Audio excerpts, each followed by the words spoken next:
long last, football set to return. Pre-season is underway. The first friendly is now on the horizon. You must be excited to get back to football here at Meadow Park. Yeah, listen, the break's nice. It's nice to spend some much needed quality time with my family, but you ask anyone that's involved in football, it's very much about getting back to business. And at my level and this club's level in the National League, you never stop. So it's relentless throughout the off-season, but it's nice to have had the boys back in and for us to start our first pre-season game tomorrow against Brentford. We're nearly 3 weeks into pre-season now, and you've just returned from a trip to Barnstable. How pleased are you with the work you're seeing from the players so far? Really happy. The biggest and most pleasing thing is there's no injuries. We're going into tomorrow with a fully fit squad. We took 20 down to Barnstable that consisted of a trialist, 2 young uns, and obviously the 17 players that we've currently got in the building. And to come away and to have a session today and prepare for our first pre-season game tomorrow is pleasing. That we haven't had any injuries. We've had niggles, we've had things where people have had a day off as such or an extra pool session, but we're going into the first game against a tough side in Brentford with a fully fit squad.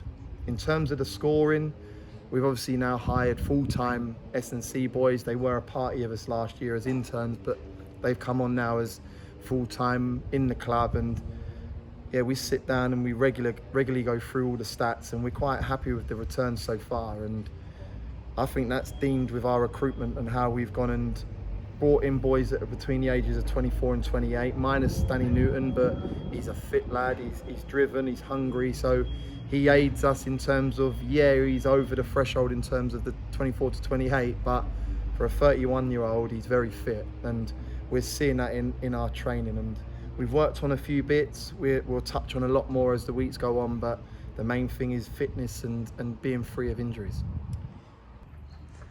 And you talk about availability for Saturday's game. We've welcomed some new signings to the club over the last week. Dion Kelly-Evans, Danny Newson, like you say. How are they settling in, and will we be seeing much of them in the opening game of pre-season? We'll be seeing all the boys: Alfie Egan, Danny Newton, Danny Elliott, Leanne Love and Dion Kelly-Evans, 5 lads that we've brought in, and I've been ever so pleased. In the season, you come across them probably 2 or 3 times, depending if you play them in a cup, and you watch them closely in terms of doing an opposition analysis. And to have them in the building, being Danny Newton and Dion Kelly-Evans, yeah, they're of a level. And obviously we've sort of courted Leanne Love now for 2 years, and finally we got his signature. Danny Elliott's someone we've crossed paths with, whether that was at Hartlepool, and again what he's done at Boston. And Alfie Egan, myself and Charlie, we went and watched him personally 2 or 3 times. And to have him in the building, to work closely with this group, yeah, they can offer us a lot more than what I've even seen. And we do exercises when we was away in Barnstable about group togetherness and ensuring that they're bonding as such, like you said in your question. But for me as a group, they've been really pleasing. It's an easy club to get joint in terms of the banter, in terms of the togetherness. The players are very good at that, and we set an environment here, being myself, the chairman, all the way through the club. It's a very welcoming club, so it's not taken them much time to get settled. Pre-season is of course an important period. How do you view these pre-season games? Do you tend to look at results, or is it fitness and performances first and foremost? Well, if I look at results, this first week's going to be the hardest week we've ever had at this football club. We welcome Brentford tomorrow, and I've seen their team squad list that have come in. It's frightening. So in terms of results for the next 3, no, it'll be very much about organisational side. It'll be very much about fitness. I will spread the minutes over the squad, because to have 3 games in a 7-day period is going to be tough, but one we're excited for. Then we go a 2-week period of having Hitchin, Dartford, Potters Bar, where that's probably where we see a little bit more of our makeup and how we go about ourselves for next year. And then we finish with, I think, quite a nice game against Arsenal in terms of their 23s coming here on Friday.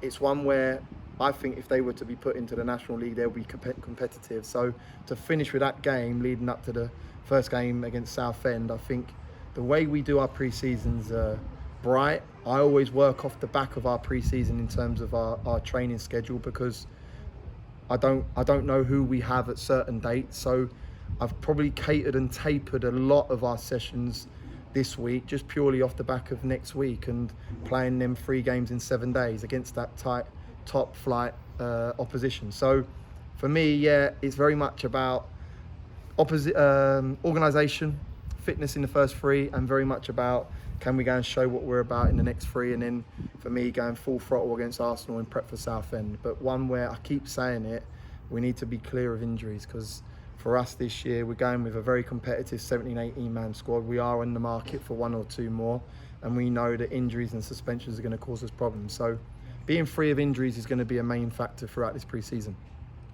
Brentford are the visitors on Saturday. Are you looking forward to pitting your wits against the Premier League manager for the second time after playing them again last season? Thomas Frank was unbelievable when he came here last year. He has a set piece coach that I went and spoke to. Quite lengthy conversation with him, because what they do in their set pieces is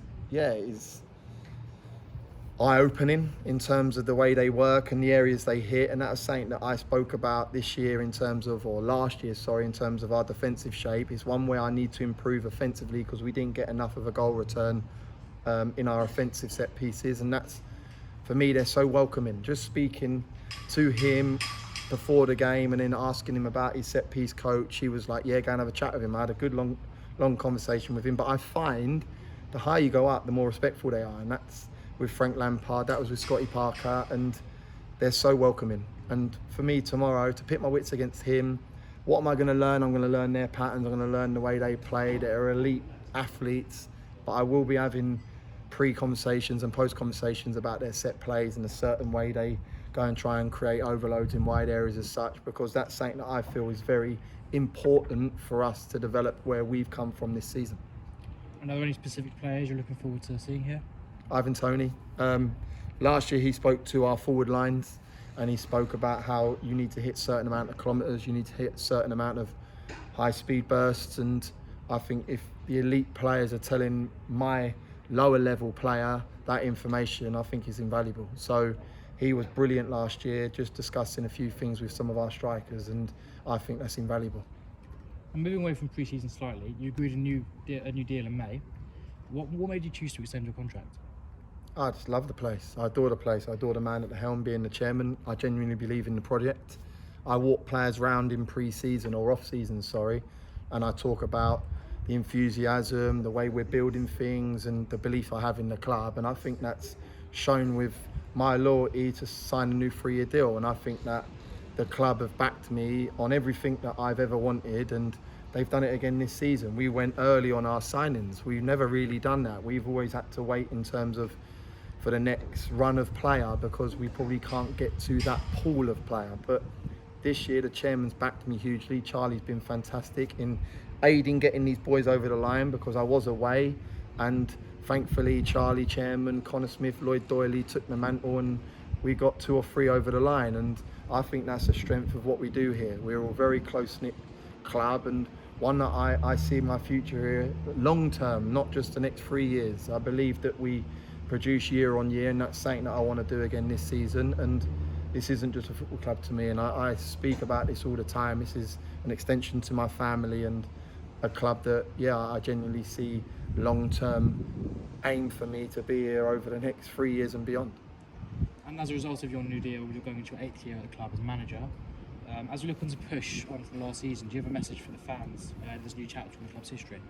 Yeah, thank you. Massive thank you. I think we're over 700 season tickets now, and to other people and other clubs, the Wrexhams, Notts Counties, Chesterfields of this world, they'll think 700 and they'll raise their eyebrows at it. But this is a massive statement for us at this football club, and I think it's amazing. The work that the club's doing, the community department, the people behind the scenes to drive it.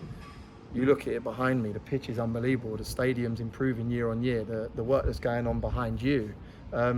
If I'm a paying punter, I'm seeing progression, and one where you come here, you know what you're going to get in terms of from my team, from this club, one that's going to go and work for their fans. And I'll go back to your original point, I want to say thank you, because for what they've done to go and get 700 season tickets on the board is immense, and I hope that that doesn't stop. And we have a pre-season that wets their beak, and we go above the 800 mark come the end of pre-season, and we're going in just short of 1,000 season ticket holders, which is incredible.